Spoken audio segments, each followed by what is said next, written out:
Denver Broncos mock draft 10.0 is here. As the day I'm recording this, we are officially 2 weeks away from the NFL draft. I can't believe it is almost here. It's my favorite event of the year. I set everything aside to just attend the event.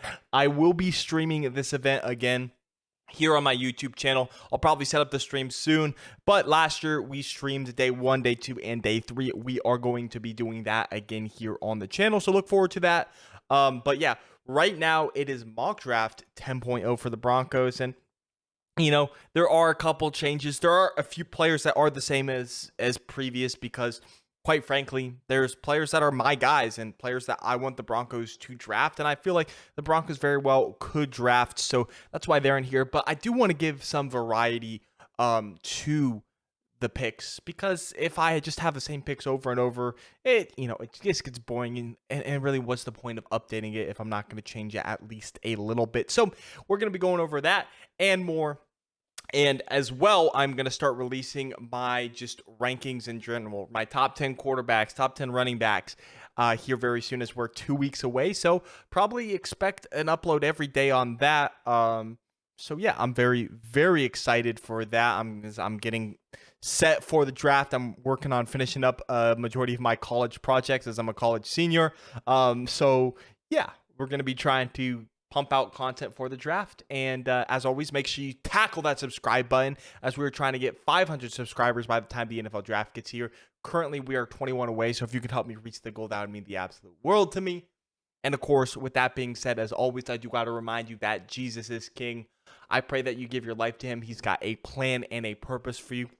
And I just truly hope that you accept Jesus as your Lord and Savior. Believe with your whole heart that he lived a perfect life and died on the cross for your sins, and rose from the dead 3 days later. And that was Easter, where he defied death, and it solidified the promise that whoever believes in Jesus, that he died on the cross for their sins, will go to heaven. It's not through our works, it's by grace through faith which we are saved. Works are important, but the main thing to get saved is believing with your whole heart that Jesus died on the cross for your sins. And with that being said, let's go ahead and jump in to this mock draft. So with the 67th pick, of course, I have us selecting Luke Wypler, center out of Ohio State. Yeah, Wypler is just one of my guys. For those of you who don't know, the Broncos, quite frankly, need a center, because you look at that offensive line. You look at the tackle, Garrett Bowles, Mike McGlinchey. That's a solid tackle duo. You look at Quinn Miners, Ben Powers. That's a solid guard duo. And then you look at the center position with Floyd Cushenberry, Luke Wattenberg, So I have us going after Luke Wypler here.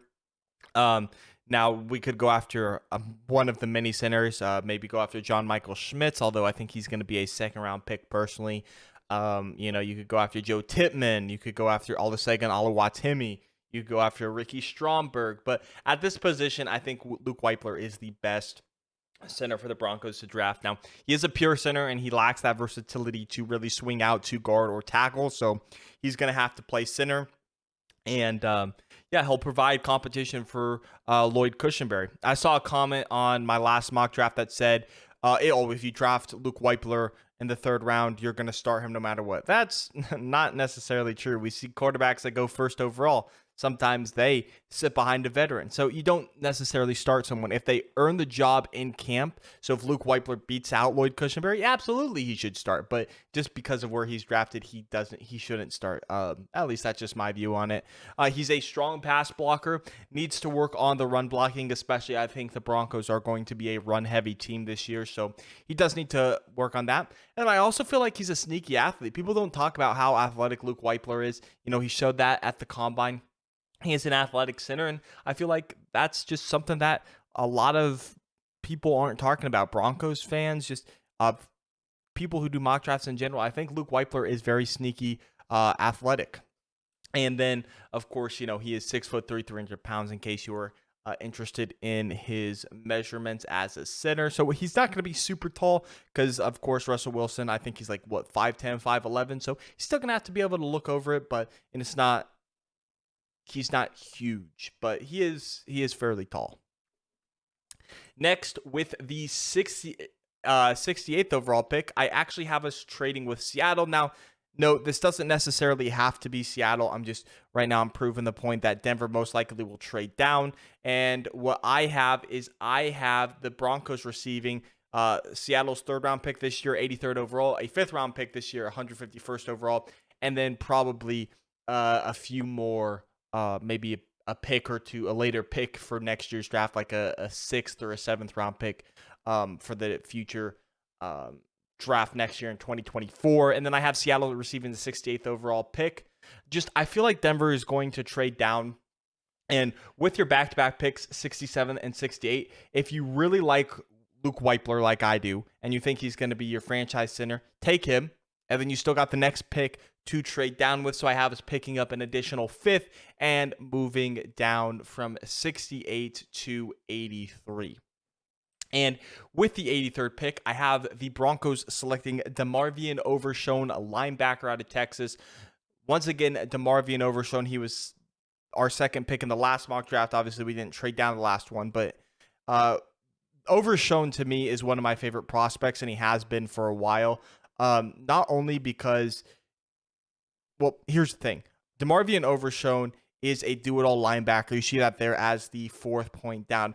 To me, he can drop back into coverage if you need him to. He can rush the passer if you need him to. If you need him to move to edge, he could, but I would prefer him at inside linebacker. He can defend the run. You know, he can set up a quarterback spy if you want. DeMarvion Overshown to me is a do-it-all linebacker and one of my favorite prospects in the entire draft, and someone who I would love the Broncos to pick up to help that linebacker core. Because do we need it now? No, we don't need a linebacker right now, but you think at the end of the year, Josie Jewell's contract, it's going to expire. Hopefully we bring him back, but you never know with this new regime with Sean Payton. You got Alex Singleton back on a 3-year deal, but Alex Singleton isn't the most athletic guy. He led the Broncos in tackles, of course, last season, but he's not the most athletic guy. And then you got Jonas Griffith, a guy I like, and then you got fifth-round rookie from 2020, Justin Strnad, who, you know, he's all right. He's nothing too spectacular. So DeMarvion Overshown, one of my favorite prospects. I love for the Broncos to go after him. He's got a great size. He's a great athlete. He's a very strong tackler. He's strong in coverage, strong in pass rush, things I've already mentioned. And during his time at the University of Texas, he played in 39 games. And of course, stats don't tell the whole story. So that's why it's important to look at what they bring to the table. But I just like to add stats to kind of show what they did in college. Although, once again, remember, stats do not tell the whole story. He had 249 tackles in 39 games, had 30.5 tackles for loss, 9 sacks, 17 passes defended, and 3 interceptions. So you can kind of see the pass rush ability with the 9 sacks, 30 tackles for loss, and also the defender run with the tackles for loss, 249 tackles. And then you can see the pass covering ability with 17 passes defended and 3 interceptions. So DeMarvion Overshown is one of my guys, and if he becomes a Denver Bronco, I will be absolutely ecstatic. In the fourth round, I have us going after Jalen Jones, cornerback out of Texas A&M. Sorry, I can't talk for some reason. I believe the Bears actually have a cornerback, Jalen Jones, who they drafted out of Utah, I believe in 2021. But yeah, it's Jalen Jones out of Texas A&M. Once again, the Broncos need to add to that cornerback position, in my opinion. You know, you got Surtain, obviously. You got Damari Mathis. You got K'Wan Williams, who's on the last year of his contract. And then after that, you got a bunch of depth guys like Isang Bassi. Your 7th-round pick last year, Fionn Hicks, he got into trouble in Florida. So Broncos might just say, you know what? We're going to have to release you and cut you if that hasn't happened already. So adding depth to the cornerback position is important, and Jalen Jones is a very solid cornerback. He's got a lot of size and length. I believe he's like 6'2", 6'3". He's a physical corner. He's not going to be afraid to go up and hit the running back, hit the receiver, and make the tackle. And again, he's a strong tackler. He doesn't have many arm tackles. He is going to wrap you up and take you to the ground. He's good at shedding the block from the receiver to go and tackle the ball carrier. And he's a very athletic quarterback, which I think is a trait that the Broncos look for in corners. They also look for the tackling ability, yes, and the physicality as seen in Damari Mathis, but they also look for athletic guys. And so that's why I feel like Jalen Jones fits the mold for the Broncos here. During his time in college, Jalen Jones had 29 games played. He has about 98 tackles. He doesn't have about, he has 98 tackles. He's defended 12 passes and has 3 interceptions. With the fifth round pick, a fifth round pick, I should say, I have the Broncos selecting KJ Henry, edge rusher out of Clemson. This might be a little low to some people. They might be like, how did he fall? I don't really know. I'm just going with what they give us. Of course, mock draft machines, they're buggy. They suck. They don't really predict on how the draft is going to go, but he fell here, and I have us going KJ Henry to pick up that additional edge rush help. Yeah, we got Randy Gregory, but, he has been injury prone last season, and then he just hasn't been on the field a whole lot in his career. So hopefully that changes next year, but we'll have to see. You got Baron Browning, who I'm hoping takes another step up this year. You got Nick Bonito, who was your top pick last year, who is kind of in that rotational role. You got Jonathan Cooper, but I think you could add another edge rusher somewhere in the draft. Not necessarily super high in the draft, but I think could be, he could be a 4th round pick, 5th round pick for the Broncos. Doesn't have to be with one of your 3rd round picks necessarily. And KJ Henry is a fantastic player. He's got a lot of play recognition. He's a block shedder. He's got size and length. But the thing about him is, when I read a lot of scouting reports and then watched the film myself, he's really only on the field on 1st and 2nd down. Really isn't on the field for a 3rd down, so he kind of rotates out for that 3rd down play. So you would like to have him develop as that 3rd down rusher, but once he does, he's got all the talent in the world to be a premier edge rusher in the league.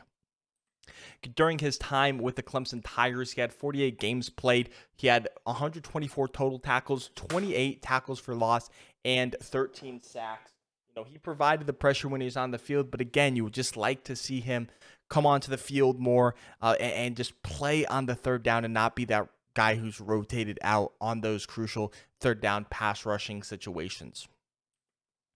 Next up, with our other 5th round pick that we got from the Seahawks trade, when we traded, or in this theoretical trade with the Seahawks, I have selecting Colby Wooden, defensive lineman out of Auburn. To me, the Broncos do need to add another defensive lineman. Of course, you got DJ Jones as that defensive tackle. You got Zach Allen, who is at that defensive end position, who will be taken over for Draymond Jones. And then who else do you got on the other side? Well, you got Ioma Uwazurike, 4th round pick from last year, who I think could fill in for the Broncos if need be at that position. You also got Matt Henningsen, who was drafted last year as well. But to me, the Broncos just might want to add some more depth to that position. Of course, Colby Wooden isn't going to start. But I do think that he could provide some competition to Ioma Uwazurike and others. Just adding that depth, though, is the big important thing to me. He's tremendous at run stopping. He can also rush the passer. He's just going to provide that pass rushing ability. I just realized I wrote size and length twice, but he does have good size. He does have good length. That's my fault for writing it twice. But to me, Colby Wooden would be a solid depth guy who could compete with Ioma Uwazurike and Matt Henningsen for that defensive end position across from Zach Allen.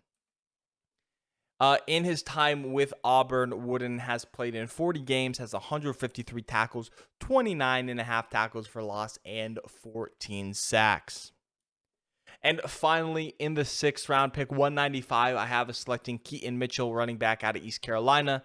A report by, I believe it was Mike Kliss, came out today that the Broncos are not expected to re-sign Latavius Murray, unfortunately, and are expected to add a running back late in the draft. And Mitchell, to me, is one of my guys. He is a pure speed, elusive scat back. He can play in the receiving game if you need him to. He's not going to be a physical runner. He's not going to run through people. He's not going to be super great in pass pro in the backfield as a running back, but he's got the speed. He's got the elusiveness. He can receive the ball out of the backfield, and he's going to be one of those guys that's going to complement Javonte Williams and Samaje Perine very nicely. Unfortunately, though, I have seen him start to rise up draft boards, so I don't know if the Broncos will be able to get Keaton Mitchell here in the 6th round. You might have to look at an Evan Hull, a Mohamed Ibrahim, one of those guys here in the 6th round. But we will keep you updated. If you come to the stream on day 3 and you're like, hey, Parker, which running back should the Broncos take? I'll keep you updated on that. So don't worry about that. But Keaton Mitchell is the pick here in the 6th round. And during his time with the Pirates, he's played in 33 games, has 463 rushing attempts, has rushed for 3,027 yards, 6.5 yards per average, and 25 touchdowns on the ground. And through the air, he's got 60 receptions for 580 yards and 3 touchdowns. That is my mock draft 10.0. Let me know what you guys thought of it in the comment section below. As always, make sure to subscribe and leave a like. I'm trying to hit 500 subscribers by the time the NFL draft gets here in 2 weeks. So if you can help me reach the goal, that'd mean the absolute world to me. And as always, make sure to leave a like and subscribe. I'll see you in the next one. Peace out.